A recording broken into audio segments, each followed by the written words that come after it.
C'est un ministre des Mines très heureux qui arrive sur le site de lithium de Bougouni, heureux de la concrétisation d'une volonté présidentielle, celle de la valorisation des ressources naturelles du pays.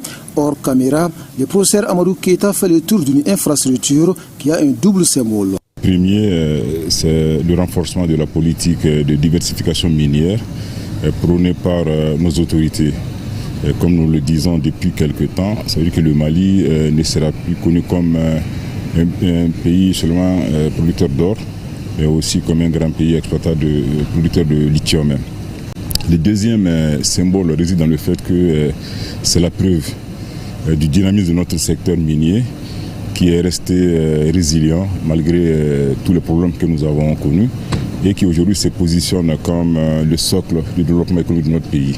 Au-delà de ces symboles, le Mali peut se targuer de disposer de des mines aux impacts économiques énormes, traduisant ainsi dans les faits sa volonté de tourner le dos à certaines aides au goût amer.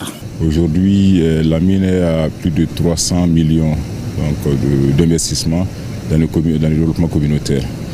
Notre avantage, c'est pour les sociétés nationales partenaires de la mine, qui aujourd'hui ont un gain de plus de 20 milliards de francs CFA en termes donc de fourniture de biens et aussi de prestations de services.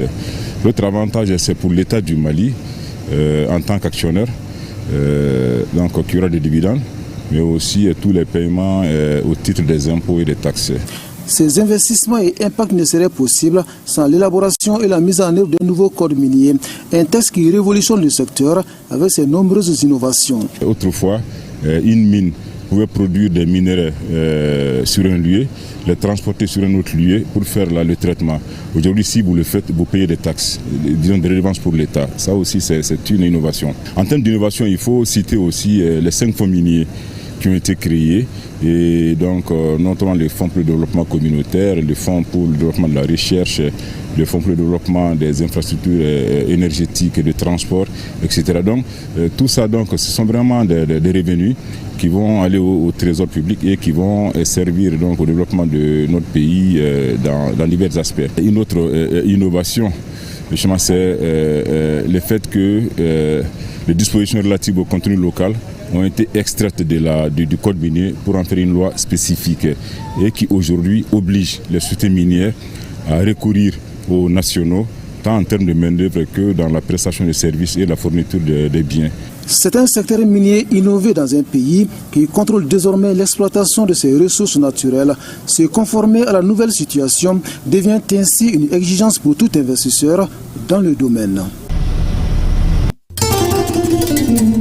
Quoi consolider également sa marche vers une souveraineté économique affirmée et assumée. Au prix d'or, la nouvelle mine de lithium de Bougouni s'inscrit dans cette quête. Bougouni n'est pas qu'un simple projet minier. Il incarne l'un des plus grands investissements. La phase prévue en 2028 va nécessiter une enveloppe de 180 millions de dollars américains. Madame. Merci de nous avoir reçus ici. Alors, on parle de 3 gisements à ce niveau. Il s'agit des variétés de ressources minérales pour le Mali. Que présente le tableau des ressources minérales comme richesse au sous-sol ici à Ngalana? Le projet de lithium de Bougouni est composé de 3 gisements majeurs. Il s'agit du gisement de Guanala, et Sogola, Baolé et Boumou. Donc actuellement, nous sommes sur le site du projet de gisement de Guanala qui constitue la première phase de ce projet. Donc nous avons pour ce projet la capacité de production pour cette première phase, dont la durée est estimée de 2025 jusqu'en 2028. La production de concentré de spodumène est estimée à 700 000 tonnes de concentré de spodumène pour cette première phase de l'usine d'exploitation qu'on appelle une usine de traitement en séparation milieu-dense, qui représente un traitement à grains de spodumène. En termes de production, il s'agit de combien de tonnes de production annuellement et avec quelle étape? Pour cette première phase, la production annuelle est estimée entre 120 000 et 140 000 tonnes de concentré de spodumène, donc avec une teneur de 5,5%. Dites-nous, c'est quoi le spodumène? Le spodumène, c'est un produit extrait des ressources naturelles. Ça vient dans le processus de l'usine de traitement qu'on a ici, on appelle l'usine de séparation en milieu dense. Une fois traité, il y a 3 types de rejets qui vont sortir. Et en 4e position, nous avons le produit fini qu'on appelle le concentré de spodumène qui sort à 5% de lithium. Et toutes ces étapes-là prennent combien de temps pour qu'on puisse avoir le lithium? Pour avoir le lithium, une fois nous produisons le concentré de spodumène au Mali ici, c'est exporté directement vers le port de San Pedro pour aller en Chine. Donc une fois en Chine également, il y a une étape de traitement aussi qui va démarrer afin d'extraire les 5,5% d'oxyde de lithium dans le concentré de spodumène. Ce lundi, ça sera le démarrage effectif avec le lancement par le président de la transition, le général d'armée Assimi Goïta. Mais vous étiez déjà là, vous aviez fait des recherches. Ces recherches ont abouti à quoi? Vous savez, le projet a démarré depuis une dizaine d'années à travers les recherches, des travaux d'exploration. Ensuite, il y a eu d'autres travaux encore de confirmation de la disponibilité des ressources au niveau du sous-sol. Après cela, en 2023, nous avons eu un accord avec des bailleurs de fonds et donc cela a permis d'accélérer les travaux jusqu'à obtenir les documentations légales conformément au code minier en vigueur et jusqu'à ce que nous avons commencé en 2024 à travers les activités de forage et de minage et de dynamitage au niveau de la carrière. Donc nous avons commencé d'abord à produire du minerai et après la production du minerai, en même temps nous avons continué à construire l'usine de traitement. D'accord. À quoi ressemble Nganala en termes de moyens matériels et humains déployés ici? Actuellement, nous avons plusieurs équipements qui sont sur le site en termes d'équipements mobiles pour l'exploitation minière. Nous avons également une usine de traitement, comme vous le voyez. Nous avons également des ressources humaines. Environ, nous avons tout de 400 à 500 employés directs qui travaillent sur ce site. Comment le contrat sera exécuté par les différentes parties? Quel sera le rôle de la société Les Lithium du Mali? Conformément au code minier de 2023, la société Les Mines de Lithium de Bougouni est détenue à 35% par l'État du Mali, y compris 5% pour les investisseurs nationaux et 65% par la société Kodal Mining UK. Donc, conformément à ces dispositions, l'État et ce qui est Kodal Mining UK auront tous des administrateurs dans la société, donc pour veiller à la gestion transparente et équitable de cette société. D'accord, donc ça voudrait dire que les avantages économiques sont énormes pour le Mali? Les avantages économiques sont énormes.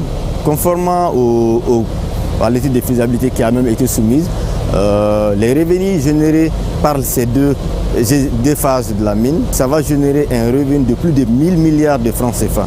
Et ensuite, la création d'emplois aura jusqu'à 800 à 1000 travailleurs permanents sur le site. Et également, en termes d'impact économique, conformément au code minier, le contenu local permettra de générer, actuellement à ce stade, nous avons dépensé plus de 24 milliards de francs CFA pour les investisseurs locaux. Alors, M. Kamisoko, le nouveau code minier a insisté sur le développement local. En termes de développement local et de retombées économiques, qu'est-ce que la mine de Nganala va apporter aux populations riveraines? Actuellement, comme vous le savez, conformément au code minier, il y a un plan de développement communautaire dont la mise en œuvre est en cours et le comité technique a été déjà mis en place. Déjà, nous avons réalisé plus de 337 millions de francs CFA des activités de développement local.